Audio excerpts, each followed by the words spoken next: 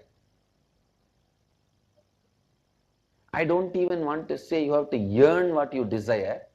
If you are deserved for what you desire, that's enough. It is showered on you. Means,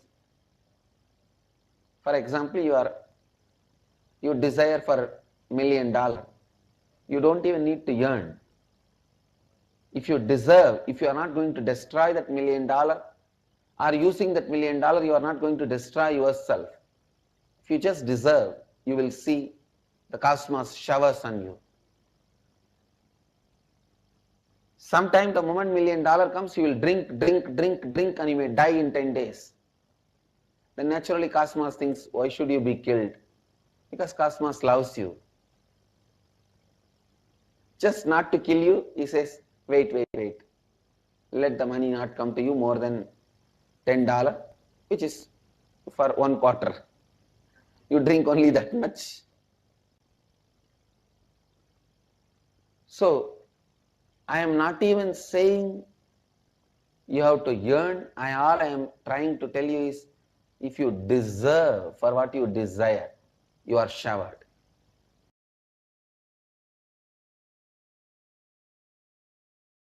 Listen,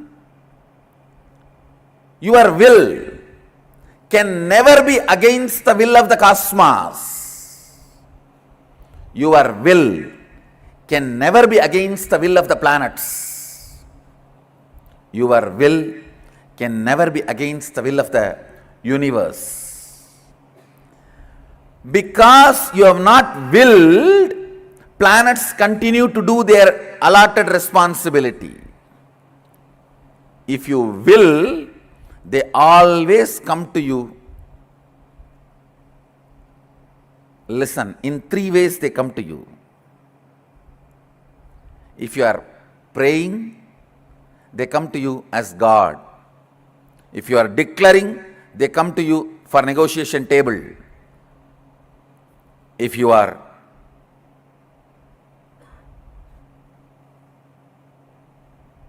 responding from the depth of oneness, Sadashivoham, they just do what you say.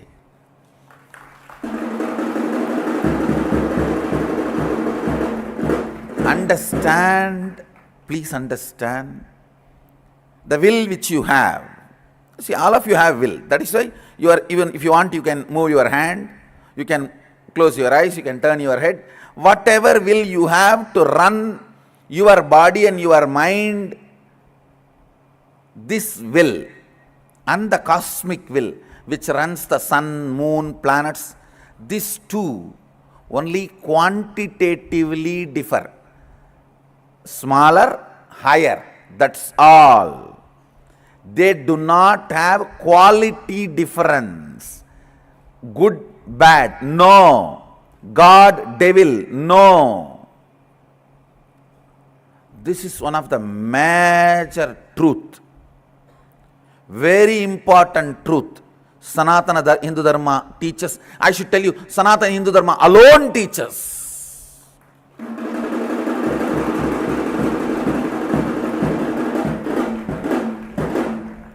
Whole Upanishad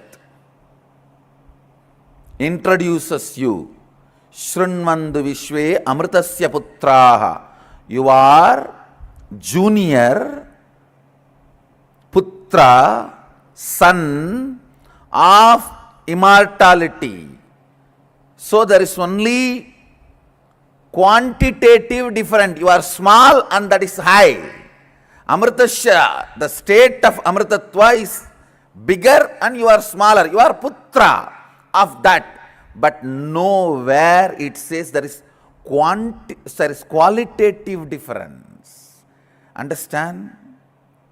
The ideas you cognize are very important for the realization and manifesting your reality.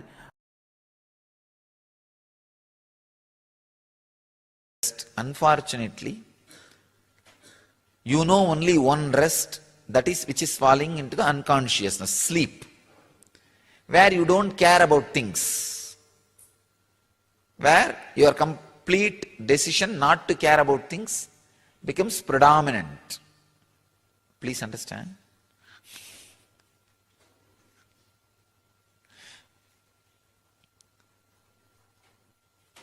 You do not know any other rest. It's so pathetic. Human beings do not know any other state for resting other than sleep. That is why always, if you want to take rest, you want to throw away things. You strongly believe irresponsibility and non-attending or disowning is the only way for rest. No.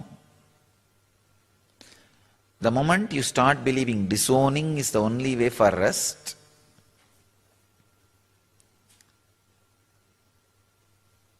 non-attending is the only way for rest,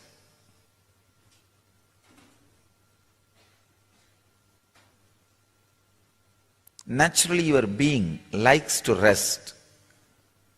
So, it will always decide to let go, means let the past and future do whatever it wants in the mind. Let me rest. Please understand.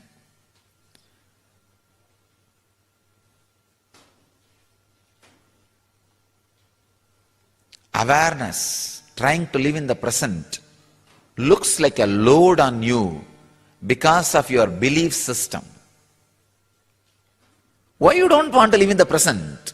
Even though you know the benefit. You know the benefit. If you have lived 10 minutes in the present, you know how many benefits. How you are alive, aware, excited, intense, passionate, and joyful, successful. You know it. But you decide not to live in present. Because you have a deep, strong belief, present means stress. Awareness means load.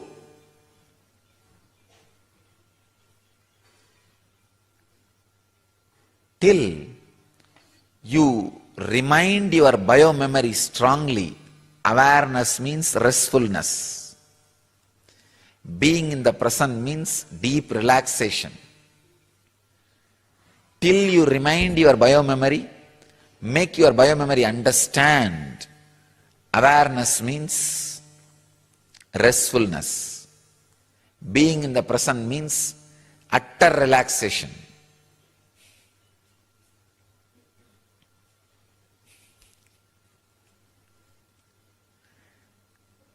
I don't know how much you are going to take. how much time and how much energy you are going to take to remind your system. Awareness means restful awareness. Being in the present means deeply relaxed.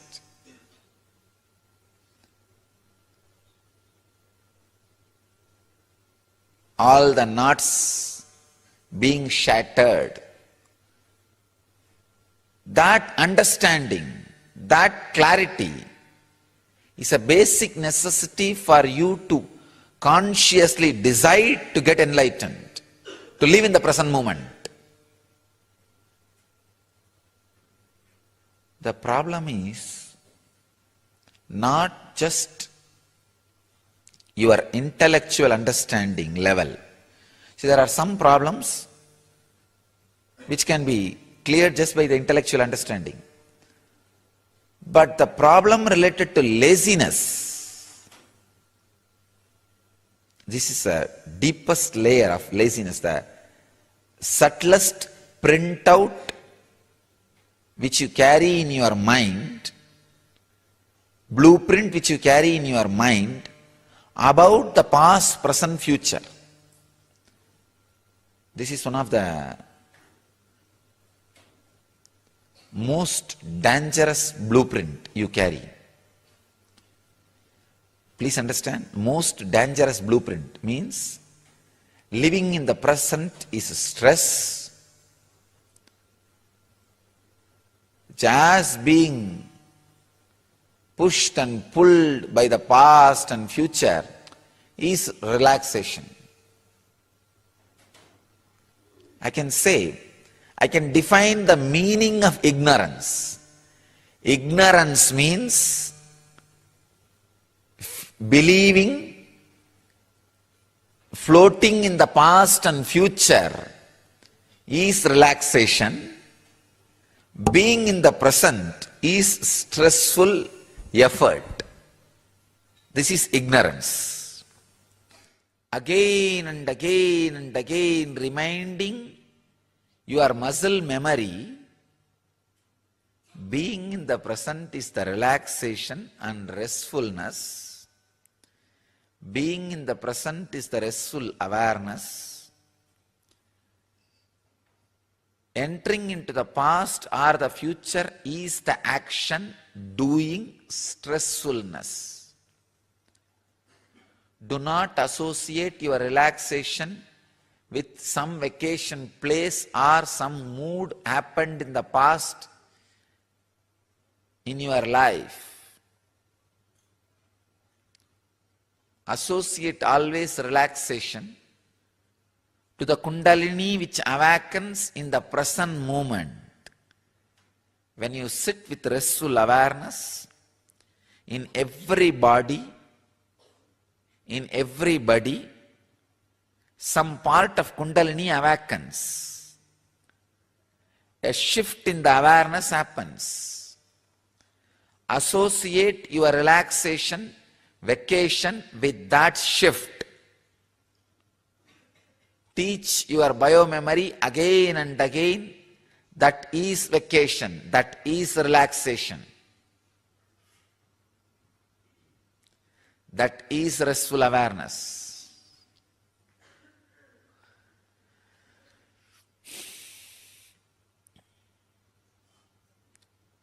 I can say this is sadhana. That is ignorance. This is sadhana.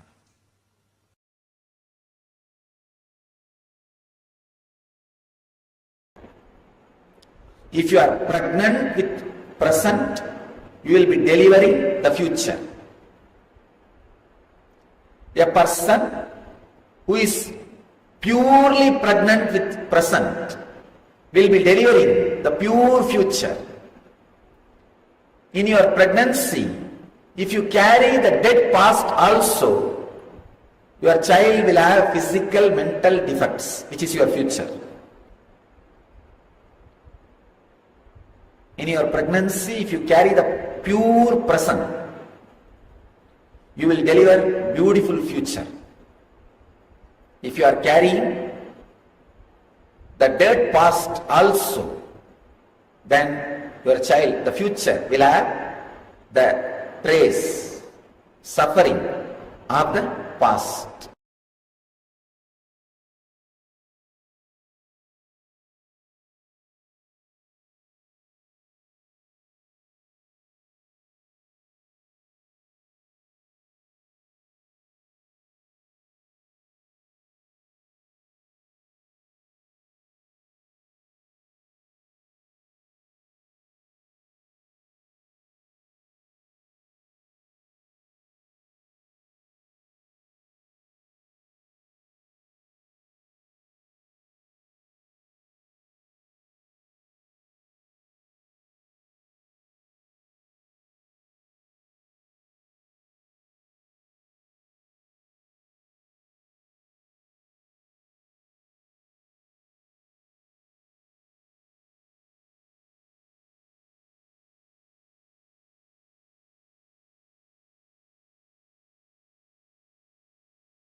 Yes, in tandem again and welcome back. So just now, how to rewrite our future is what Swamiji has explained to all of us. And the key is really, always to clear your inner space from all the incompletion. Because as long as you have the incompletions, you are stuck in repetitive cycles, going through the same experiences again and again, and not being able to break free from these. So the keys to the future, as Swamiji says, are in the past. Now, we have learned already about that in on the day of completion, where we learned the science of completion. Now, specifically, Swamiji says there are certain patterns that we are not able to trace, certain emotions that we have, we are not able to exactly pinpoint specific moments, specific incidents in our lives. And these are the patterns that are from past lives. So, for example, you may feel like, is this really me? And you you don't know where it comes from, why it is there. It could be in the form of hunger, anger, agitation, violence, conquest, fear, lust, and but you cannot trace it. It's like it's too deeply rooted in your system. Now, this is what we'll be looking into right now. You're going to take a few minutes to pen down all these patterns that you're not able to trace at all. And you don't know when it started or how it started. These unidentifiable patterns, somebody says, are the base on which root patterns grow. So even the root pattern that you have in this life, it is based on these past lives patterns. And now you will be looking back at the first incident you remember that you reacted out of these patterns and do the completion. So first, trace, identify all of these patterns that you cannot trace, write them down, and do the completion with whatever reactions you had, whatever you experienced in those moments. All right. So let's begin the exercise now.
Yes. So I hope that you have completed the exercise, and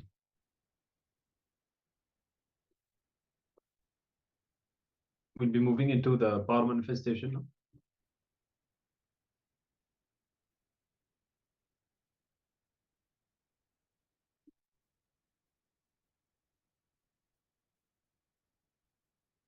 Don't worry if you feel that you missed some of the steps. It's more like a preparation. Everything we are doing now is more like a preparation for the past life regression process, which will most likely happen after the darshan. So we have a few more sessions in line to prepare ourselves to learn. And even with this power manifestation, we'll be intensifying our space for these powerful processes. So no issue, nothing to worry about. Now, let's get ready for the power manifestation. So we invite all the participants to tie the blindfold. And we'll be manifesting the power of third eye reading once more. Remember, as Swamiji said, man plus a third eye is God. So the more you use your third eye, your identity as Paramashiva is becoming stronger in you, overpowering all the other identities, all the patterns that you have. So let's participate authentically, intensely in this power manifestation. We'll give a few more moments. If you haven't tied the blindfold, do it now. And for those who are ready, start chanting the Mahavakya and connect with Swamiji in your inner space. Create an intense space of oneness. And let Swamiji manifest the power through you and reveal the image. Decide to have a breakthrough this time and see very precisely. Whenever you see some details, surrender once again and involve with those details. Decide to see with more precision, with more intense involvement. All right. So blindfold yourself now. We'll be showing the image on the screen. And let's get started with the power. Nithyananda Paramashivoham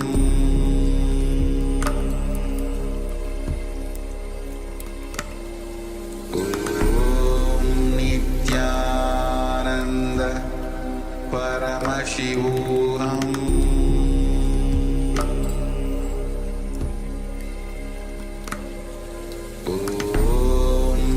Nithyananda Paramashivoham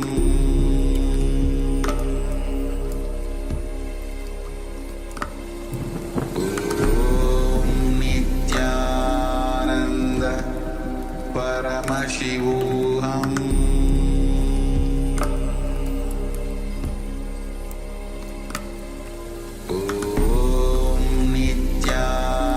Nithyananda Paramashivoham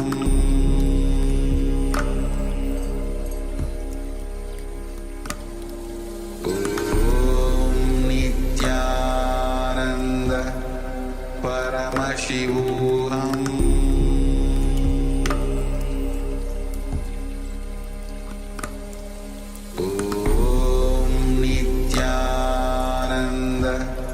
Paramashivoham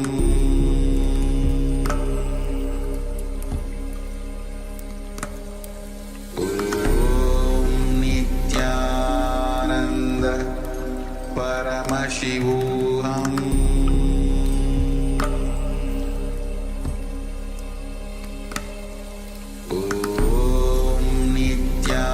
Nithyananda Paramashivoham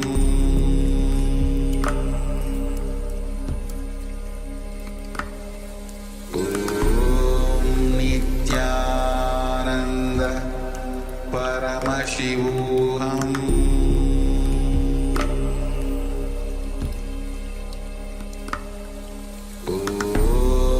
Nithyananda Paramashivoham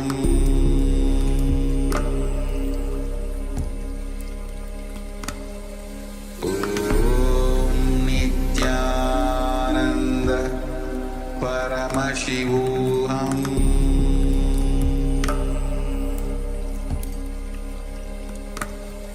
Om Nithyananda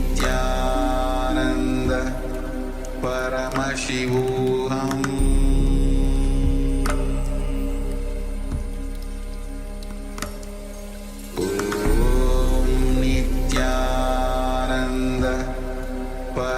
Paramashivoham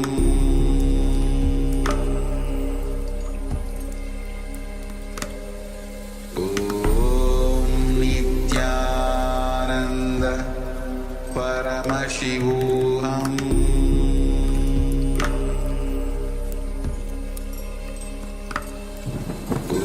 Om Nithyananda Paramashivoham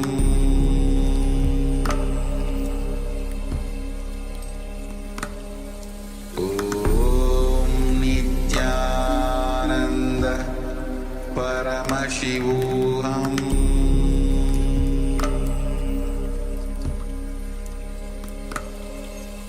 Om Nithyananda Paramashivoham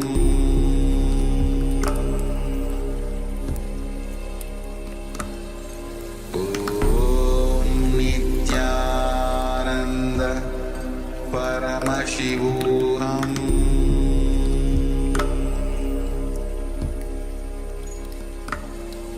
Om Nithyananda Paramashivoham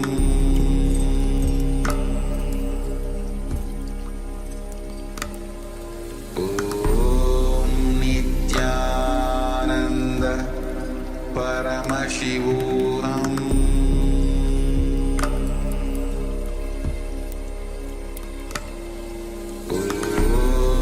Nithyananda Paramashivoham Paramashivoham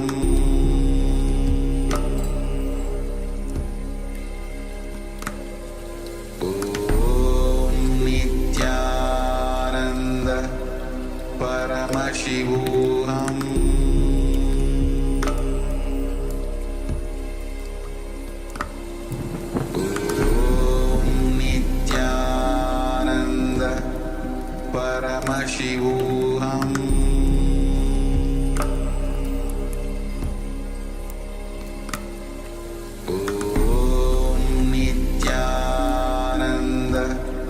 Paramashivoham Om Nithyananda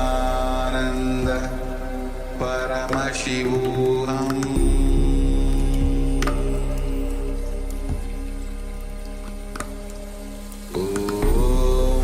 Nithyananda Paramashivoham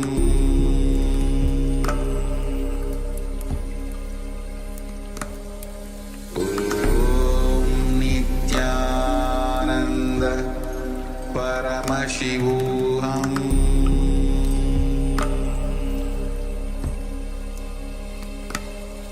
Om Nithyananda Paramashivoham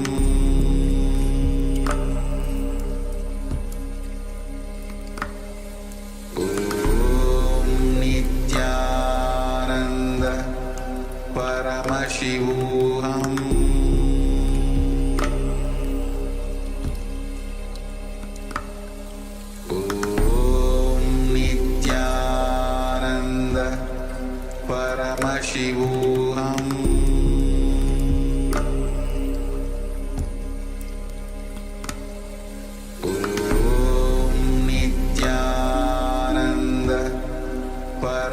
Paramashivoham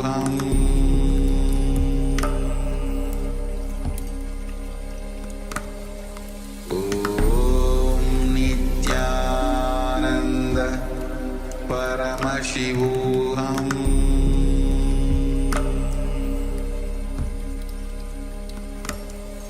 Om Nithyananda Paramashivoham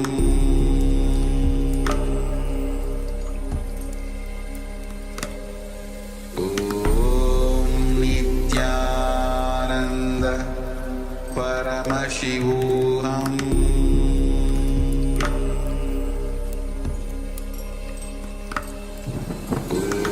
Om Nithyananda Paramashivoham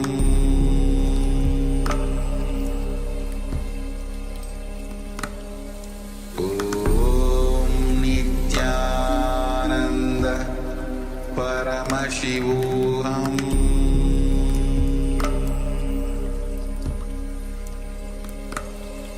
Om Nithyananda Paramashivoham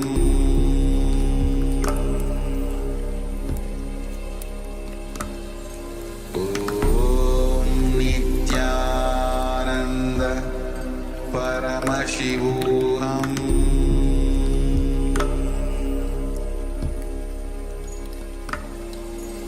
Om Nithyananda Paramashivoham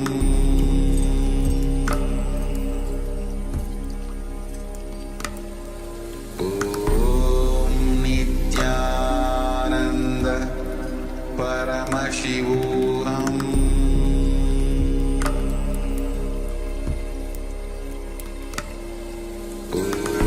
Om Nithyananda Paramashivoham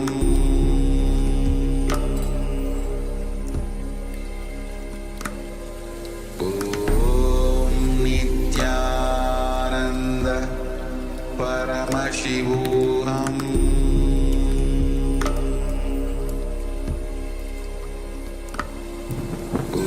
Om Nithyananda Paramashivoham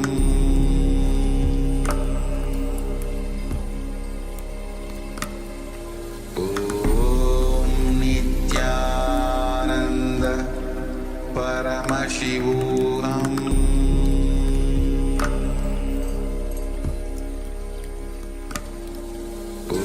Om Nithyananda Paramashivoham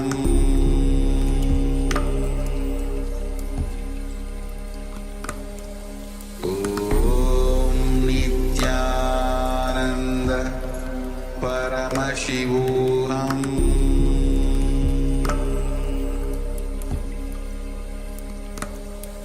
Om Nithyananda Paramashivoham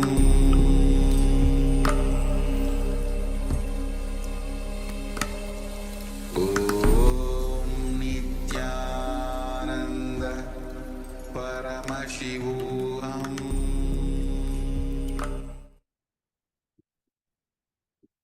Yes, you can remove the blindfold and start to share whatever the third eye has shown you. Even things that you just felt, and sometimes you just feel that you know what is there on the image. So however, in whichever form it came to you, just acknowledge that as a revelation from Paramashiva and share in the Zoom chat. We'll give a few moments for everyone.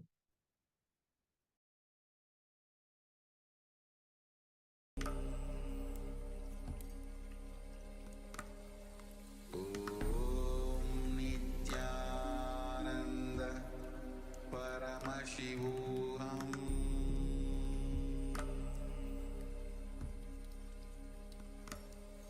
Om Nithyananda Paramashivoham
All right.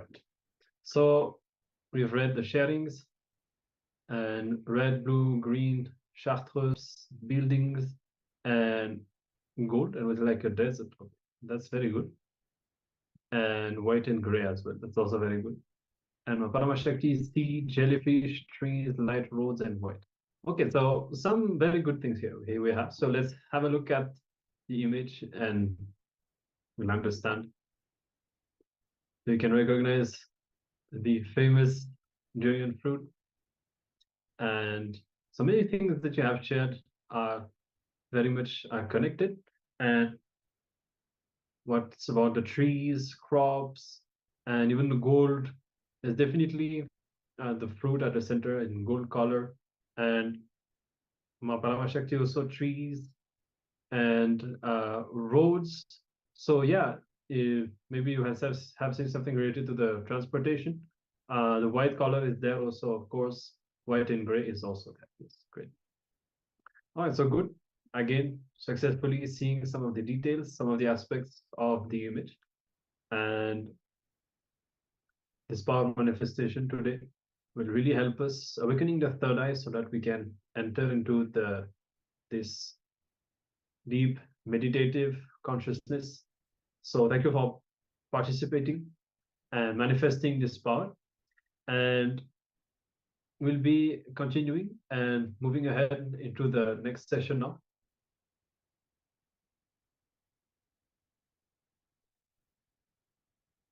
And yes, so now we are going to learn how anything is possible. Okay, this is going to be the theme of the next session. How everything, anything is possible. Essentially, there is no limitation other than our own beliefs. We would have already learned this even on the first day on Science of Kalpataru and in many other sessions as well. You manifest what you believe. So if you are essentially convinced that something is not possible, you make it as impossible. But if you yourself are really convinced that something is possible, it will be possible. You can relate with the Hindu history, for example, how people even stop the sun and, manifesting so many extraordinary things. You can travel the dimensions. You can remember all of the stories about the powers and extraordinary experiences that have been manifested. So there's really nothing impossible. It's just working on our cognition, our inner space. So let's enter into this next session now. We'll be receiving these sacred truths from Supreme Pontiff of Hinduism, from Swamiji. And then we'll be taking a bit of time as usual in short.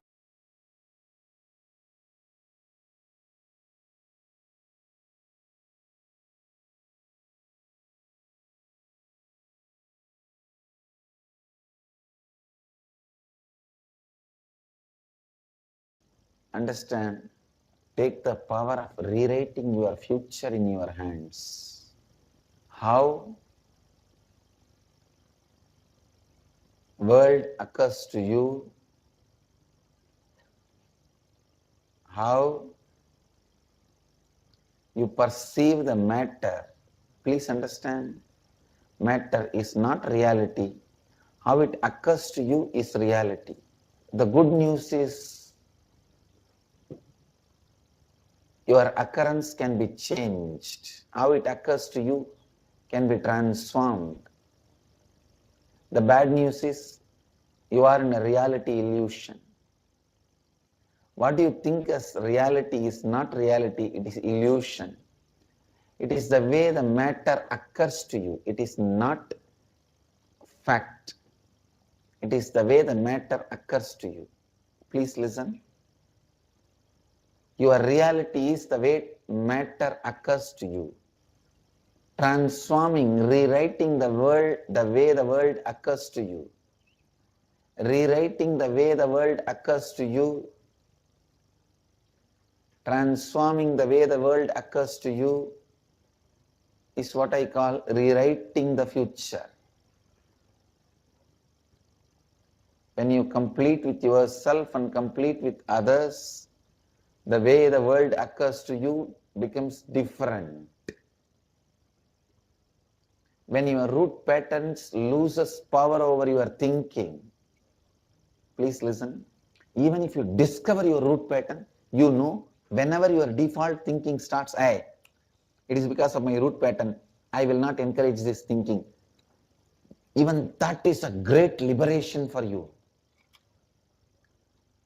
Once the root pattern completely disappears, that liberation is next. Even remembering whenever your root patterns guide your thinking, saying, I am not being driven by the petrol car, I am being driven by the bullock cart. I am not being driven by I am not being flied by the pilot who knows flying. I am being flied by some fellow who is in the workshop. You will know the difference. Please understand, rewriting your future. Look in. I tell you, continuously grace is flowing. Life means possibility of future. What is life? Possibility of future. But what are you doing? You seal it saying it is nothing new is possible. It is all going to be the repetition of the old. It means what? You denied yourself the possibility of life. Every decision you make for your future from the past pattern, you denied that component of life for yourself once for all. If you think creating wealth is difficult based on some of your past failure, you have denied the possibility of wealth for you once for all. If you think health is not possible for you in the future due to your past diseases, you denied the greatest possibility of health in your life once for all. If you think enlightenment is impossible for you based on your past failures, you have denied the possibility of enlightenment once for all in your life. Understand, whenever you deny the possibility, you deny your future, you deny your life to you. Anything is possible. Rewriting your future starts with this clarity. Anything is possible. All your impossibility is the projection of your past into the future. Projection of your past into the future. Listen, don't deny the future. Don't deny life. Don't deny life because of past incompletions. If at all you have to put all your struggles in one direction, that is only in one direction, liberating your future from your past, rewriting your future. That's the only direction you have to put your energy. That's the only direction you have to put your effort. That's the only direction you need to think, you need to work, you need to act. There are Puranas and Upanishads, not Upanishads, Puranas, which says that if you do this kind of sins, you will go to this kind of hell. I tell you, the greatest sin is brooding over about the happenings of the life, means not accepting the reality. See, reality as perceived by you is not the real reality. So if you want to know the real reality, you need to first accept the reality perceived by you as reality. That's the first way to open that sheath. See, Annamaya Kosha means the most grass level of reality you perceive. means most disturbed, confused, chaotic reality which you perceive as happening. Please understand. If it is reported to you through media, it is one more worst layer.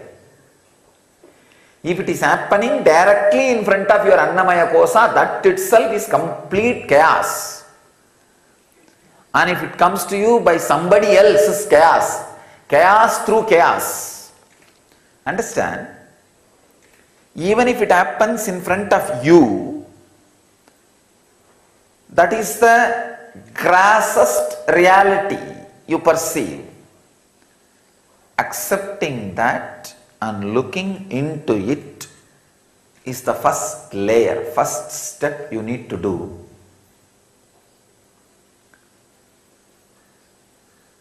To experience the reality, the ultimate reality. Have patience, the tremendous patience to look into it.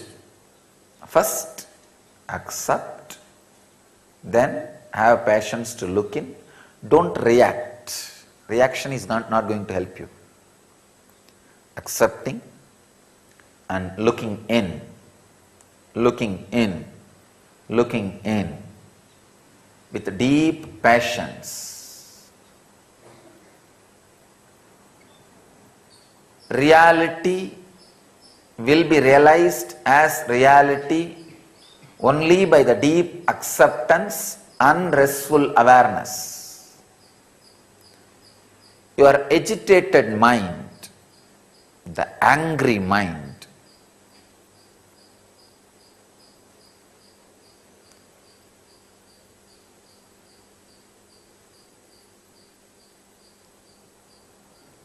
which goes on fighting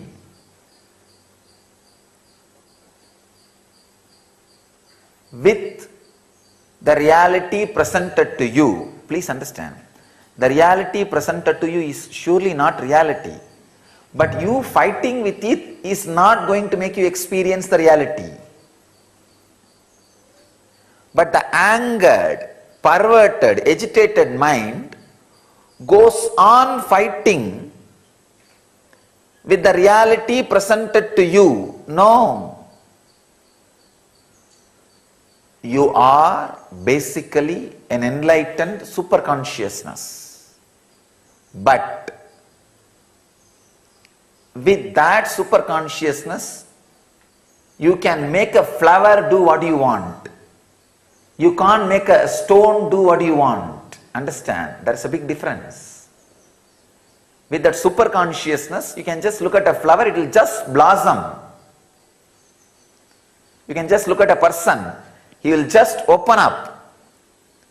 Just one small look, the person is melting. But with that same look, you cannot melt the stone.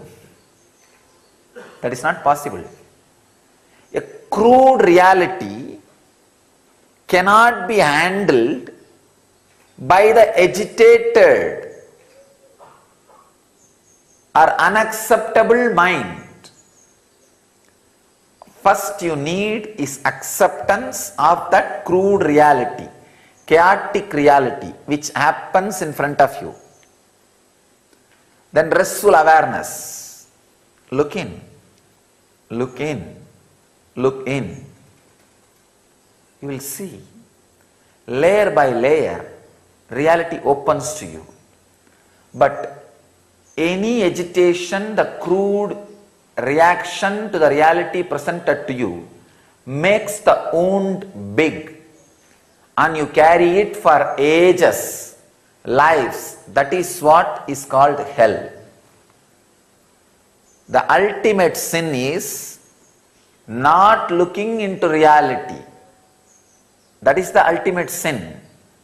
That is why you carry the wounds deeply. Please understand.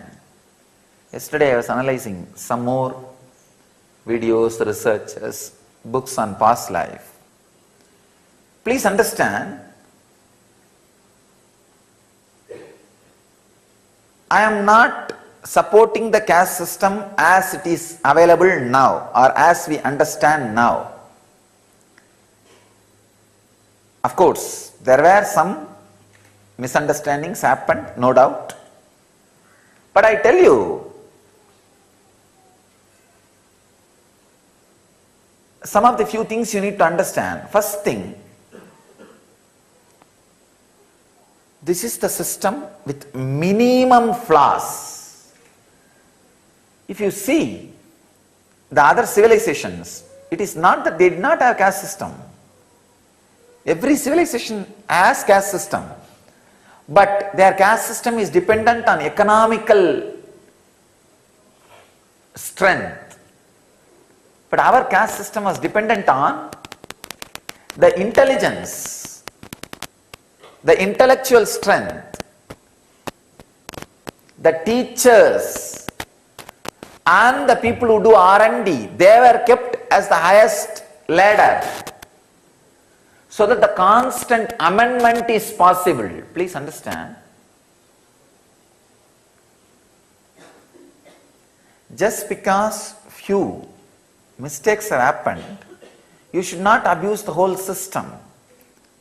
We should understand where mistake happened, why mistake happened, and use all the right things from that system. There are many right things. And another one thing, we go on talking that the basic theory of the caste system is human beings are not equal. Please understand, it is not theory. It was created in a very solid, clear, practical base, based on reality, actuality. Look into it. The other day somebody was asking, Swamiji, is the sex right or wrong? I told him, I am not ready to answer. I am saying this is what is there. It is reality, actuality. Every man or woman has the emotions, feelings, experiences, engrams, expressions related to sex. What can we do about it further? Let us analyze. You can't say whether it is right or wrong. Branding is not going to solve. Judging is not going to solve. It is there. It is reality. How can you work about it? If you are interested in expressing it, sharing it with other person, there is a way of life. Science, the end training, the training for it. Then entertainment in it. Then enlightenment through it. If you are interested, no, I am not interested in living with other person, I am a guy who want to live aloof, I am that kind of person. Then again, there is a science for you, entraining. And there is a way to entertain yourself, with yourself, in the extraordinary joy of meditation.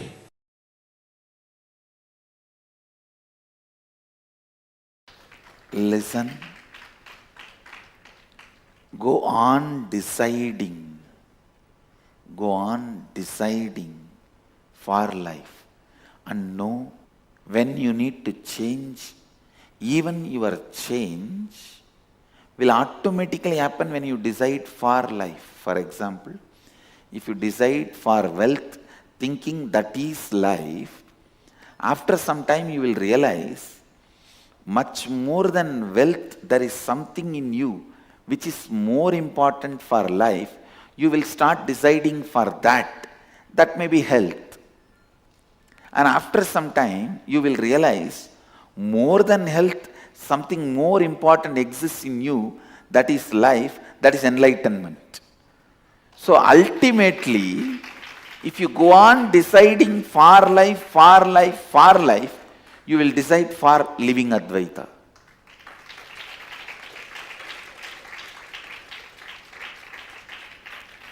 But when you believe money is life, don't decide for living Advaita.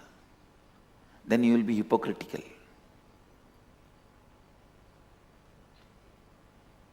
When you believe money is life, decide for money. When you realize health is life, decide for health.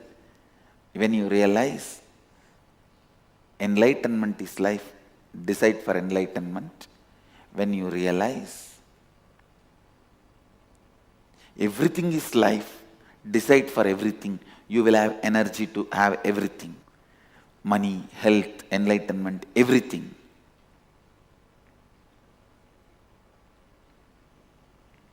Deciding for life consciously in every step makes you free from all the karma. What is karma? Karma is nothing but your decisions against life sitting in you and harassing you, putting you in incompletion. Your decisions against life which sits in you and puts you in incompletion is karma. Is karma. Your decision for life liberates you from all karmas, all fears, all negativity. Evam tvayinanyate tosti na karma lipyate nare. There is no other way by which a man can free himself from the bondage created by the deeds. Listen.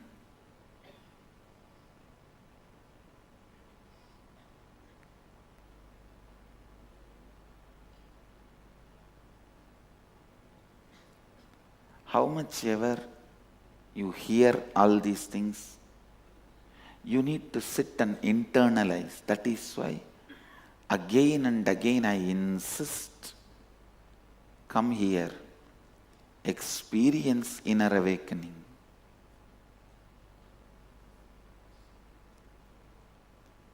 Experience completion. You will see this whole truth, deciding for life, will become your very core cognition.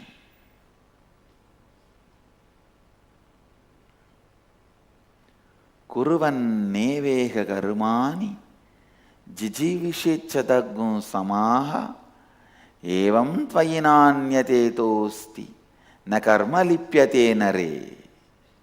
Understand? There is no other way by which a man can free himself from the bondage created by the deeds. This is the only way you can free yourself from all your past karma. Now decide for life, work for life. I tell you. People ask me, Swamiji, in the past I have done a lot of violence. I have eaten all the animals. I have killed so many animals. I have harassed so many people. How can I get rid of the karma? The only way, Upanishad says, decide for life. Enriching is the greatest decision for life you will take. When you enrich somebody with wealth, your karma, your decision against wealth, your karma related wealth will go away. You will be free. When you enrich somebody with food, your karma, your decision against food, that will go away. You will be free from it. When you enrich somebody with a spiritual knowledge and enlightenment, all your past karma, decisions against life, bondage created by all the past deeds, all the karma will go away. You will be free from all the karmas. You will become a Jivan Mukta. You will live Advaita.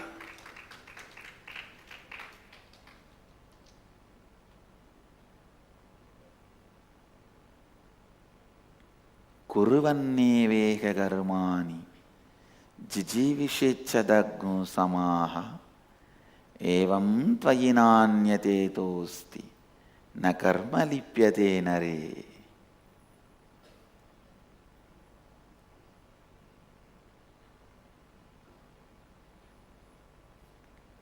Na karma lipyate nare.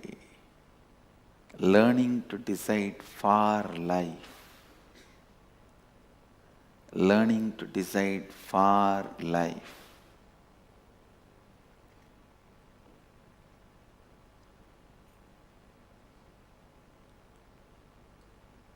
The more and more decisions you take for life, more and more you become healthy, you become wealthy, you become awakened, you become enlightened, you become being, living Advaita. I can say this is the essence of Hinduism, Vedic tradition. This is the essence of Vedic tradition.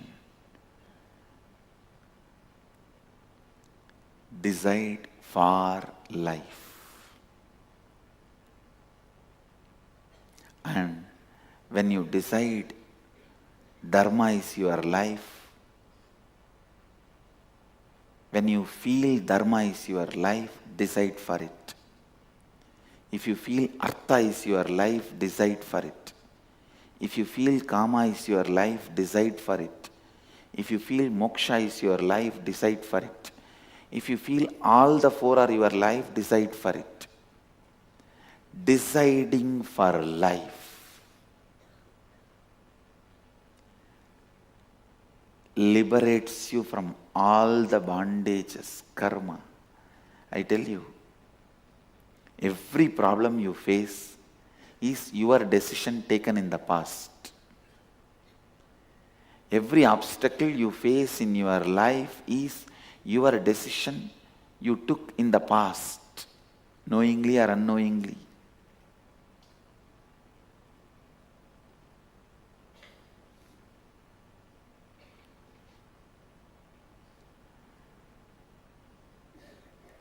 You can decide now strongly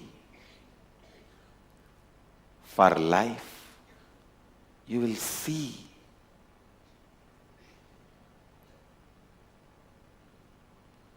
everything, all the best things of life expressing itself. All the best things of life radiating itself. Upanishads are so clear. They are declaring there is no other way. Evam tvayi na anyatetosti na karma lipyate nare. If you want to be liberated from the karmas, there is no other way. There is no other way to be liberated from the karmas. There is no other way man can free himself from the bondage created by the deeds. Kurvanneveha karmani jijivisheccadaggo samaha evam tvayinanyatetosti na karma lipyate nare.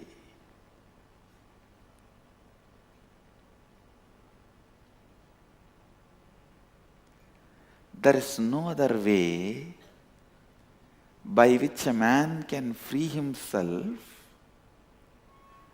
from the bondage created by the deeds.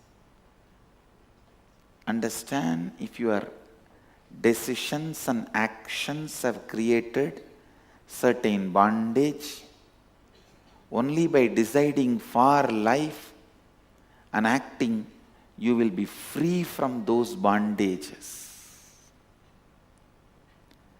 One more thing you need to know, even a laziness is an action by you out of your decision against life.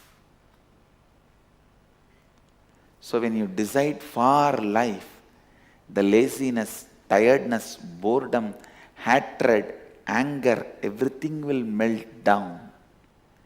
Everything will be cleared. So, decide, listen, decide for life.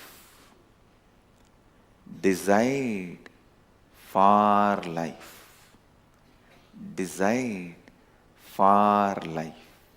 Nirvanic layer.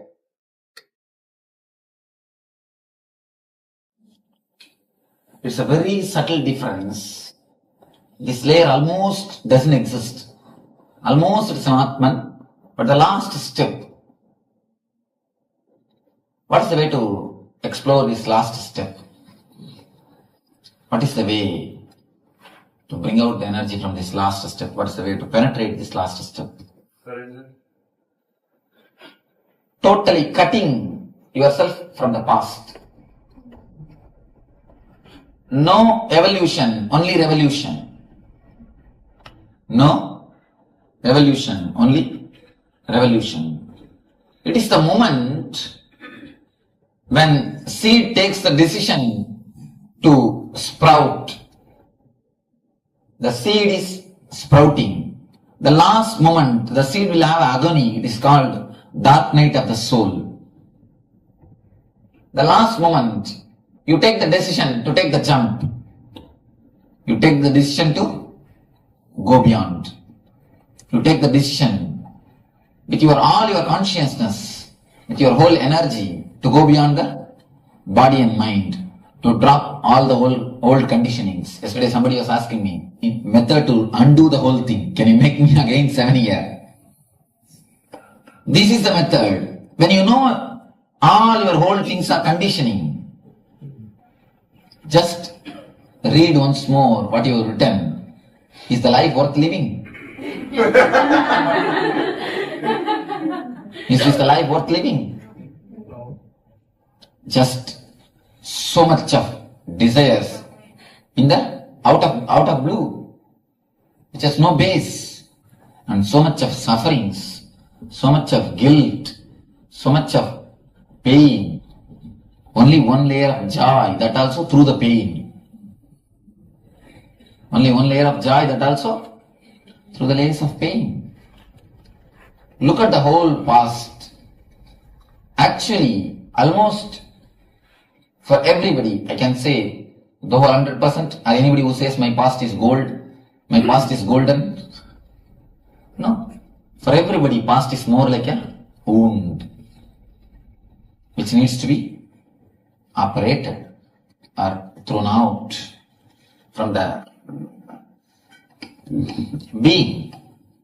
When you decide consciously to drop the past, you actually can drop the past. Understand the few things. You can really drop the past. It is simply conditioning. When you understand it's a conditioning, can't you drop it? As long as you think it is you can't drop it. When you understand it is somebody else who has been forced on you, can really drop it. It is simple conditioning. When you decide to drop, when you decide to stop, bring that book.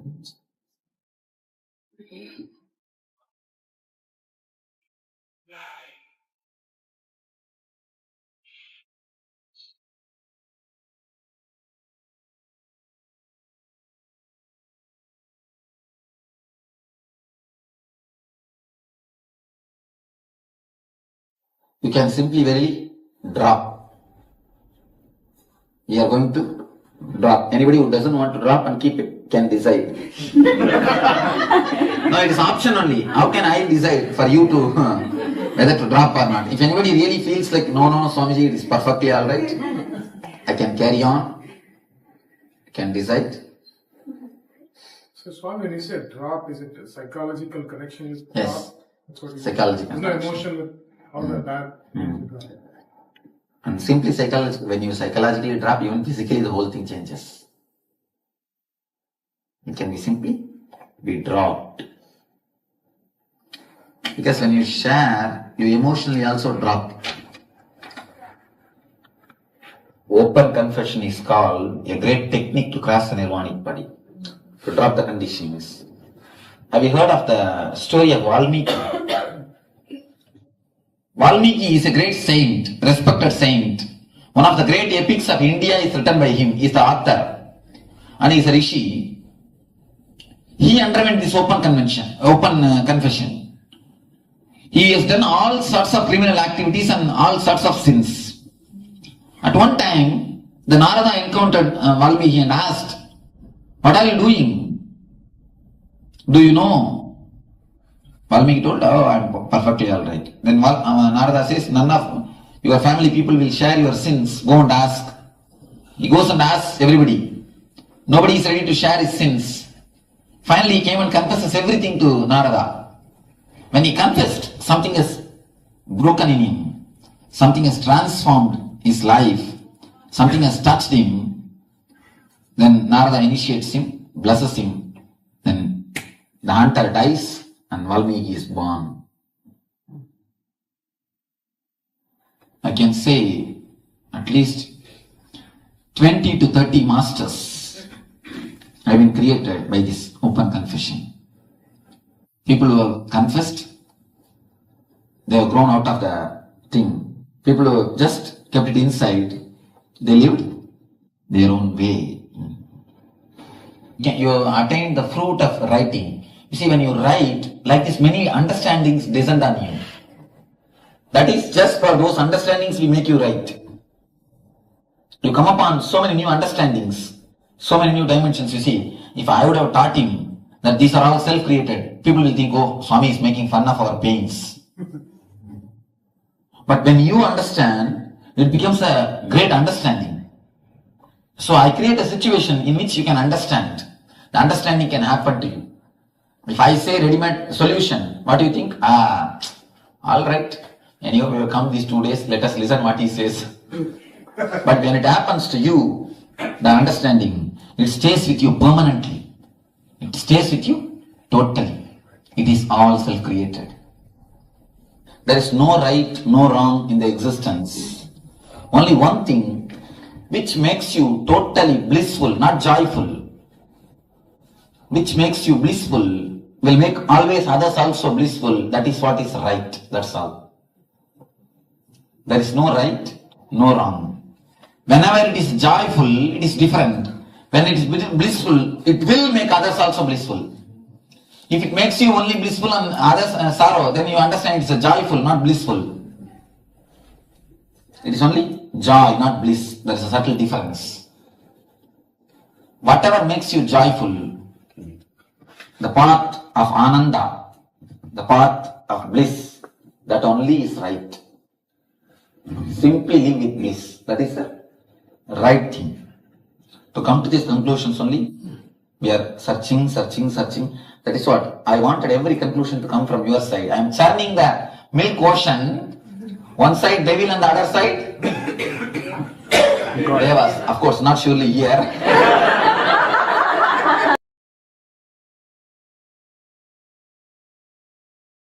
I decided to spend with the right people and right team. Sat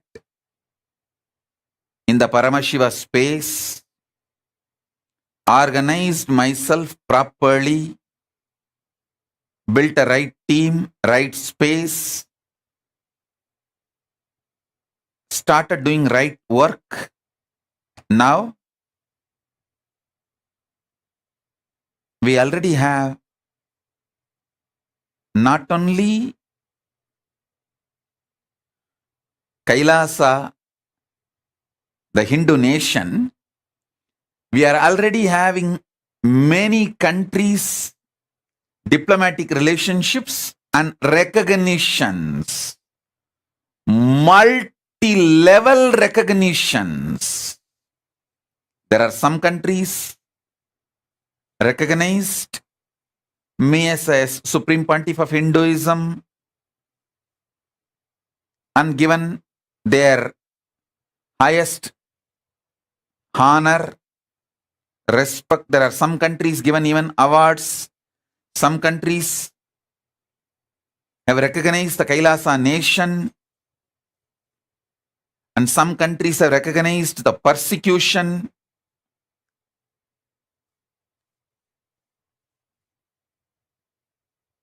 Many of the international global bodies, including United Nations, many of the international entities, global entities, we have got multi-layer recognitions. The secret is only one. Listen. The secret is I decided to spend my time and space in right direction. That's all.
All right. Anything is possible. So yes, what Swamija really means here is that any amount of change, any amount of transformation is possible. Even people who have committed crimes, who are thieves, like in Valmiki, they became such great enlightened beings. So whatever we may have done, whoever we may feel that we are, the highest possibility for transformation is there even for us. And all we need to do is to give up the old way of functioning, the old conditioning, the old identity. And we can enter into a space where we are completely new. There's no trace of that person anymore. So Swamiji says we need to look in and understand why we wrote our story the way we have written it. Our life, why did we write it this way? Because whatever is happening to us right now, we have written it. It's something that all of us need to contemplate on. How any suffering or complication, difficulty that we face now, we decided for it at some point. Let's say that you may be struggling with money, not being able to have enough wealth. At some point in your life, you would have decided to manifest that. You would have chosen to enjoy poverty or the thought currents that lead to poverty. So whatever we face, we have created it.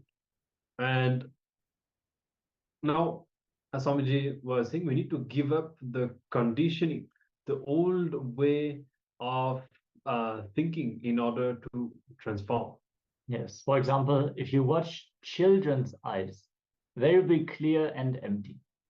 This is why they are in bliss. As you grow up, your eyes become filled with knowledge.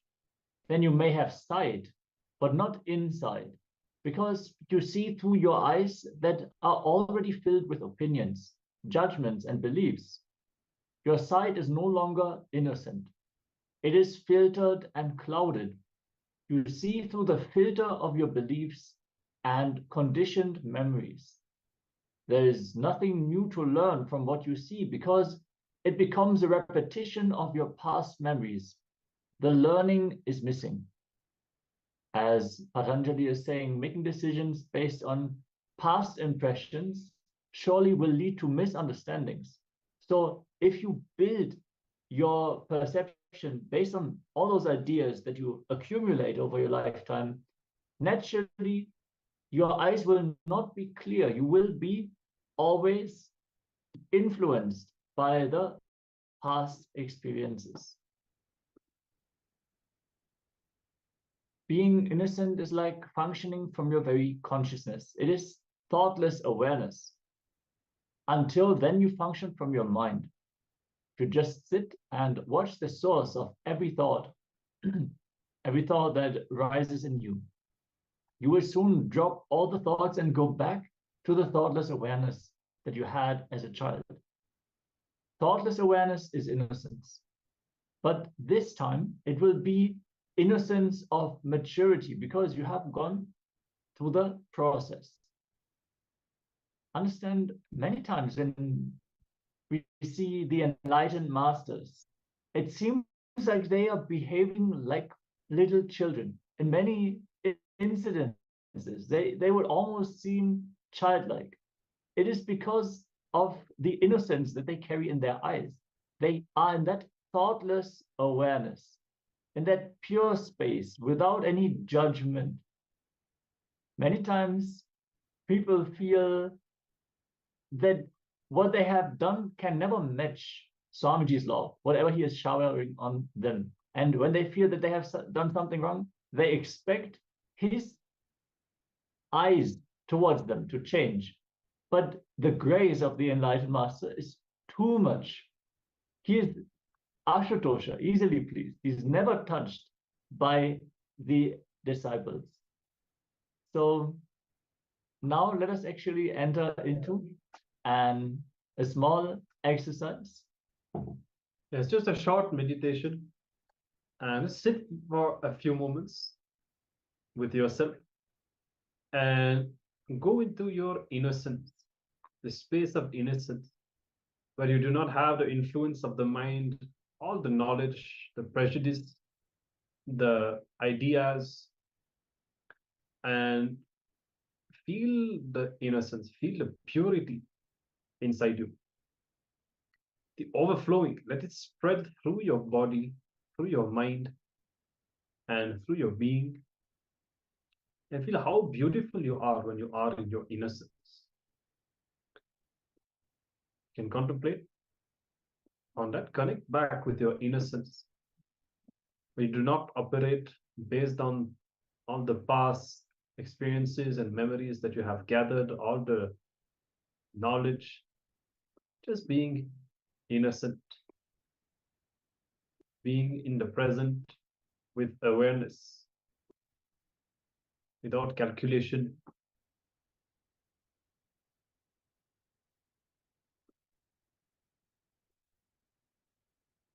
So let's enter into the meditation now.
Om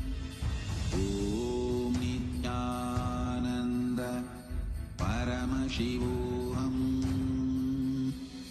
Om Nithyananda Paramashivoham.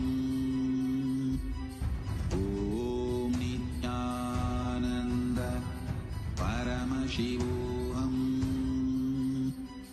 Om Nithyananda Paramashivoham. Om Nithyananda Paramashivoham. Om Nithyananda Paramashivoham. Om Nithyananda Paramashivoham.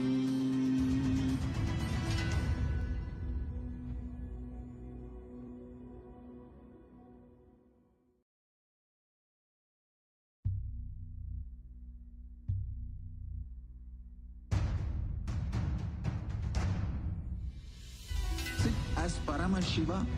Inhale and exhale deeply with 25 heads and 75 eyes and 50 hands.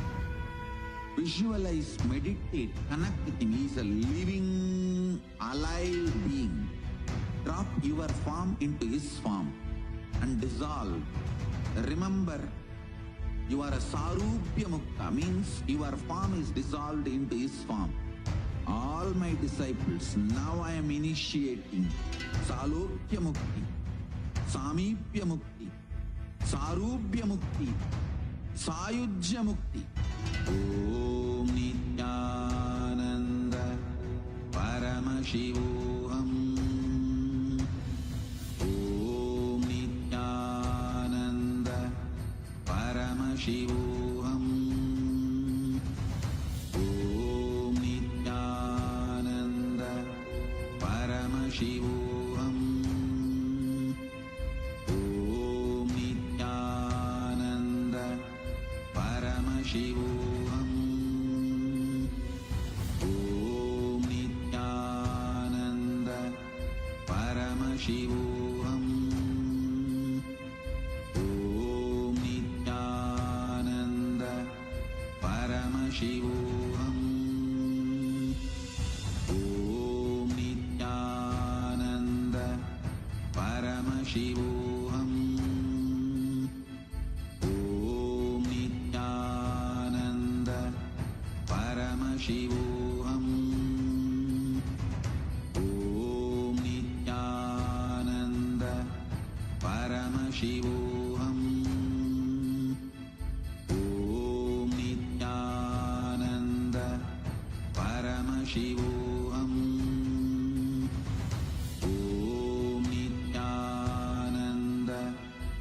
Paramashivoham. Om Nithyananda Paramashivoham. Om Nithyananda Paramashivoham. Om Nithyananda Paramashivoham. Om Nithyananda Paramashivoham. Om Nithyananda Paramashivoham. सर्वदी साक्षिभूतं भावातीतं त्रिगुणरहितं सद्गुरुं तं Namami. Nithyanam, everybody. We welcome each and every one of you on this auspicious day of celebrating the 48th birthday of the Supreme Pontiff of Hinduism, Bhagavan Sri Nithyananda Paramashivoham. On this auspicious day, every one of us are celebrating the happening of the avatar, the Supreme Pontiff of Hinduism, who is the embodiment of Paramashiva himself on this planet Earth. And today, we'd like to share with each and every one of you about the grand celebrations and the revival of KAILASA, the establishment of the sovereign nation of Kailasa for the entire world. I'd now like to share with each and every one of you about Kailasa. The United States of Kailasa is the first nation for Hindus, and Kailasa has been established to preserve and protect the Sanatana Hindu civilizational nation. Kailasa, unlike any other modern nation, is actually similar to Vatican. Just like how Vatican exists for the Roman Catholics around the world, similarly, Kailasa exists for the 2 billion Hindus around the world. Kailasa serves as the central administering body for the 2 billion born and practicing Hindus around the world. In this regard, Kailasa has established various levels of diplomatic relations with various countries. Here, we are looking at one of the recognitions that Kailasa has received from the Federation of St. Kitts and Nevis, recognizing Kailasa's juridical statehood and also recognizing the contributions of Kailasa to the entire world. And Kailasa has also established various levels of bilateral and diplomatic engagements. Here, we're looking at one of the engagements with the State of African Diaspora, which is the 6th region of the African Union. In terms of territory and boundary, Kailasa has its own sovereign territory. In fact, Kailasa has multiple sovereign territories around the world. And we are pleased to announce, as the Supreme Pontiff of Hinduism revealed, Kailasa's one of the sovereign locations in the Andean region, where Kailasa has a functioning government. We have our own courts, the Hindu courts. We have the Hindu banks. We have the indigenous reserve banks that are there as well, and the gurukuls and universities.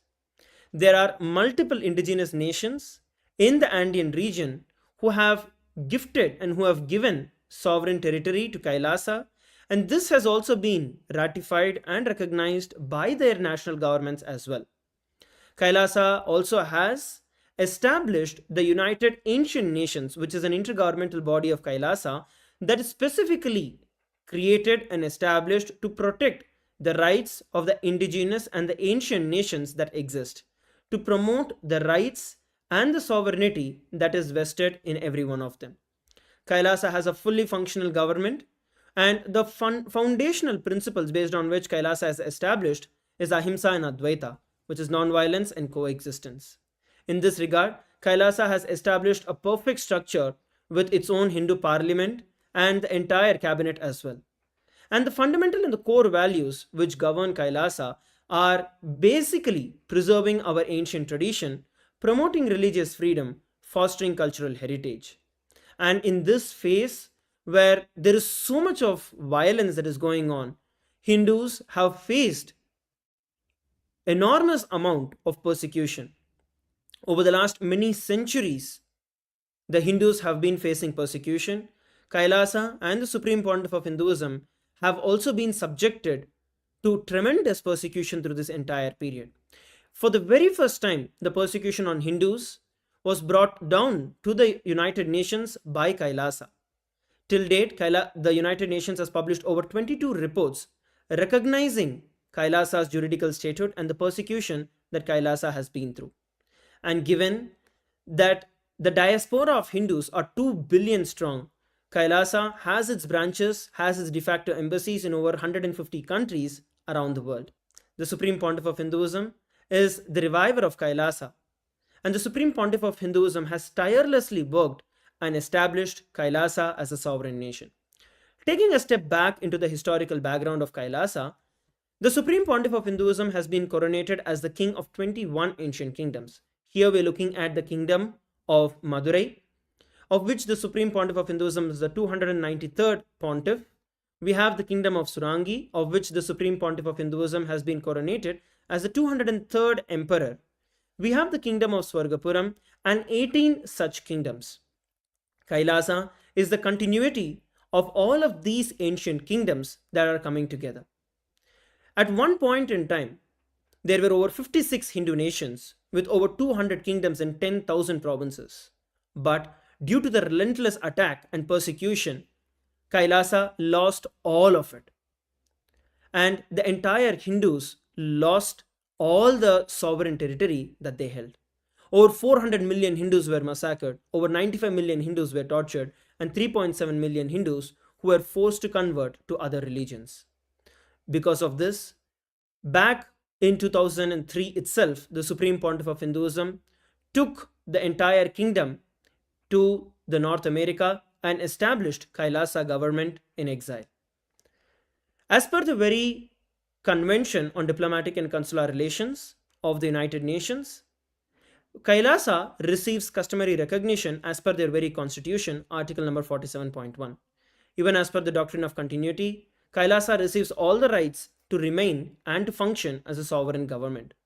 Till date, KAILASA has over 16,000 de facto embassies across 150 countries around the world, and over 50 cities around the world have declared this day, January 3rd, as SPH Nithyananda Day in recognition to the contributions of the Supreme Pontiff of Hinduism to the entire world.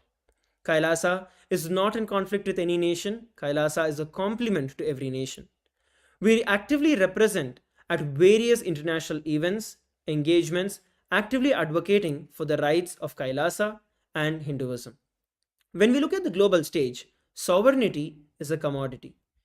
Classic examples are, for example, the US, where the 25 states of US were actually purchased by the United States as sovereign territory from other countries. Similarly, KAILASA has purchased sovereign territories and also has been gifted sovereign territories by multiple countries around the world.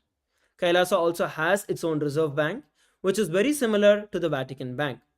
KAILASA also provides e-citizenship. It is a unique initiative by the Supreme Pontiff of Hinduism through which we can cater to the 2 billion Hindu diaspora around the world. It is through the e-citizenship that the Hindus around the world can access all the various services of KAILASA. We also have over 108 humanitarian initiatives, of which the top ones are offering free food, free education, and free healthcare. We have served over 1.5 billion free meals till date, and we continue to do so every single day. I'd now like to take a moment to share with every one of you a beautiful video that represents KAILASA and how KAILASA has been established legally. Around 5,000 years ago, at the end of Mahabharat War, the ancient enlightened Hindu civilization consisted of 10,000 Hindu traditions, or sampradayas, that existed in 56 Hindu nations, 200 Hindu kingdoms, 1,700 Hindu provinces that covered more than 6 million kilometers square of Asia. The Supreme Pontiff of Hinduism, SPH, Bhagavan Sri Nithyananda Paramashivoham, is the reviver of KAILASA, this ancient enlightened Hindu civilizational nation. KAILASA is an unbroken cultural, religious, historical, civilizational, and sovereign continuation and revival of multiple of these historical Hindu sovereign states and Hindu ecclesiastical entities. The unbroken continuity of these ancient Hindu nations through KAILASA results in the legal recognition of KAILASA as per the international customary law, particularly the doctrine of continuity. The international law, the doctrine of continuity, implies that upheavals and revolutions within a country, changes in government, territorial adjustments, measures taken during military occupation, or other internal transformations do not negate the existence of the country, do not affect the legal personality and international obligations of the country or state. The Vienna Convention on Succession of States in respect of treaties, 1978, addresses these principles of the doctrine of continuity as it outlines international law during situation of state succession or continuation. International law recognizes a state's legal personality by recognizing its identity. This perspective extends even during the period when the given state or country is annexed or occupied by a foreign power. Even in such cases, the legal personality of the state is considered to persist, enabling its subsequent re-establishment. Historical examples dating back to the 18th century include cases like Portugal and Genoa that were re-established after the Vienna Congress of 1815. More recent examples include countries such as Poland, Ethiopia, Czechoslovakia, Albania, and Austria that were re-established after World War II. Even when a nation is deprived of its territory, the nation continues to exist. Its sovereignty and international legal personality continues to persist. The Dalai Lama, as the spiritual and temporal leader of Tibet, exemplifies this principle. In 1959, the Dalai Lama was exiled and forced to flee. Despite the challenges faced, the Dalai Lama continues to advocate for the preservation of Tibetan culture, and garners worldwide support for Tibetan autonomy on the global stage. Similarly, from 1309 to 1376, the Pope of Catholicism had been in exile in Avignon. Despite this, he was recognized as the head of state as well as head of the Church, and given full privileges of the position after their return to Rome. Even in 1861, much of the papal territories had been lost, leaving the Pope with no sovereign territory other than the papal residence and related buildings. Yet his temporal powers were still acknowledged. He was recognized as a head of state, and later, the Lateran Treaty of 1929 formally re-established papal sovereignty over the Vatican City. The Sovereign Order of Malta further exemplifies this principle, retaining international recognition as a sovereign entity despite the permanent loss of their territory upon Napoleon's invasion in June 1798. Despite such permanent loss of territory, the sovereignty and the international legal personality of the Sovereign Order of Malta continue to persist. Much later in 1894, the order settled in Rome and acquired two properties, the Magistral Palace and the Magistral Villa that received extraterritorial status. Today, the order maintains diplomatic relations with 112 countries, issues its own diplomatic passports, currency stamps, and vehicle registration plates, and has been granted observer status in the United Nations. All these examples of state re-establishment illustrate the principle of continuity of states, as per international law, that a state's legal personality persists over time. A nation continues to exist even after a complete loss of territory. A far more striking example is of the oceanic countries, which are under the threat of their entire nation being drowned and submerged due to rising sea levels owing to global warming. In response to such existential threat of climate change, Pacific Island nations, including Tuvalu, have enacted constitutional amendments and made international declarations affirming that their nation and their sovereign rights will continue to persist, despite their entire territory being lost to the sea. This proactive stance is highlighted in the Constitution of Tuvalu Act 2023 and the Pacific Islands Forum Declaration of 2021. The Supreme Pontiff of Hinduism, Bhagavan Sri Nithyananda Paramashivoham, through the line of succession is the present 203rd Emperor of the Hindu Sovereign Kingdom of Surangi Samrajya. He was crowned on the 31st of December 2004 at the age of 26. Thus, by very same principles of the doctrine of continuity, through which the international legal personality of Portugal, Genoa, Poland, Ethiopia, Czechoslovakia, Albania, Austria, Vatican, Tibet, Sovereign Order of Malta, and several other nations has been recognized despite having undergone a period of exile, annexation, occupation by a foreign power, or despite loss of territory. The SPH Nithyananda Paramashivoham, through well-established legal and historical facts about the Hindu sovereign state of the Surangi Samrajyam, derives all sovereign rights and powers of the royal lineage of the Surangi Samrajyam as its 203rd sovereign emperor from his inheritance and continuation of the unbroken succession of the kingdom of Surya Vamsa Surangi Samrajyam Sarvanapitha. Surya Vamsa Surangi Samrajyam, through unification with 20 other sovereign Hindu states and sovereign ecclesiastical, historical entities, became part of the United States of KAILASA, which thus became a sovereign independent juridical state, with the SPH Nithyananda Paramashivoham as the sovereign. Just as how the oceanic nations like Tuvalu have safeguarded their sovereignty from the existential threat of total submersion by amending their constitution and asserting that their sovereignty will persist regardless of the loss of their territory, KAILASA, which is a sovereign continuation of 21 sovereign Hindu states and sovereign ecclesiastical historical entities, is also reviving and continuing the Kumari Kandam Hindu nations that got submerged. As per the doctrine of continuity, these facts imply that the KAILASA's statehood is recognized by international law and manifests as a natural outcome of well-established historical legal facts. We saw a beautiful video about how KAILASA has been established legally as per the international conventions and the international law. Today is also the Supreme Pontiff of Hinduism, Bhagavan Sri Nithyananda Paramashivoham Day.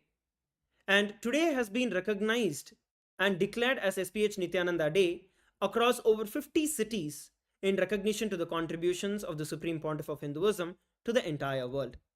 On this day, we also have distinguished delegates, we have VIPs, we have statesmen, we have dignitaries from over 150 countries who have joined us, various presidents, prime ministers, mayors, governors, advisors to the presidents. And today, we have also conferred the Om Award, which is the prestigious awards by KAILASA. And I'd like to once again welcome all the Om Award recipients.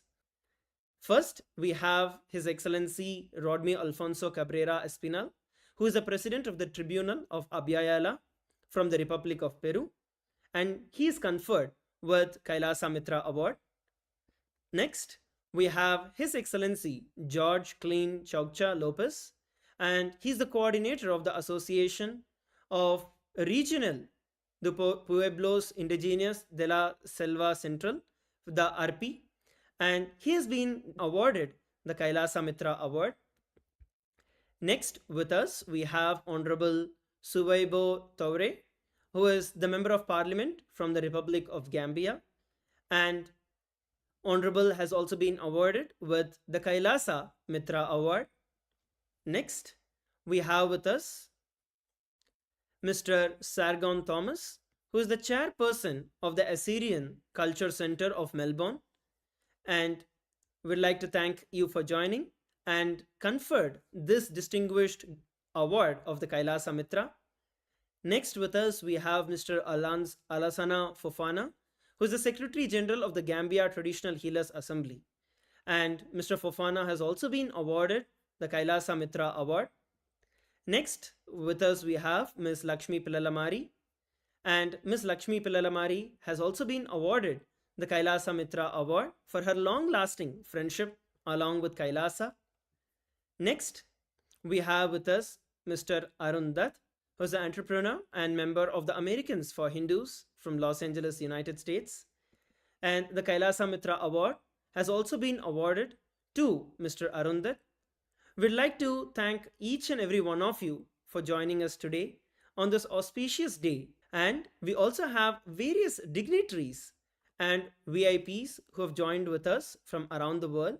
I'd like to take a few moments to welcome all the distinguished delegates and dignitaries who have joined with us. We have Right Honorable Dr. Denzel Douglas, who is the Minister of Foreign Affairs of the Federation of St. Kitts and Nevis. We have Dr. Emmanuel Mutisia, who is the Educational Advisor to the President of Kenya from the Republic of Kenya. Next, we have with us Her Excellency Ambassador Maria Cabral, who is the Ambassador of the Republic of Guinea-Bissau to the United States. We thank you all for joining us. Next, we have with us His Excellency Joseph Bungo, who is the Ambassador and the former Director of Treaties from the Ministry of Foreign Affairs from the Republic of Kenya. We have with us Honorable Dr. Juan Pahosia Argote, who is the Mayor of the Autonomous Municipal Government of Tiquipaya from Cochabamba, from Bolivia. Next, we have Mr. Cruz Octavio, who is the Mayor of the Municipality of Escoma, La Paz, Bolivia. We have the Honorable Mr. David Anzaldo, who is the Municipal Mayor of Camiri from Bolivia. Next, we have with us the Honorable Mr. Dr. Napoleon Felix Yahousi Mamani, who is the Mayor of the Autonomous Municipal Government of Viacha, La Paz. Next, we have the Honorable Mr. Marayo Pacheco Mamani, who is the Mayor of the Autonomous Municipal Government of Colquencha, the 6th section from the Department of La Paz, Bolivia. Next, we have Mr. Humberto Tangara Apaza, who is the Mayor of the Autonomous Municipal Government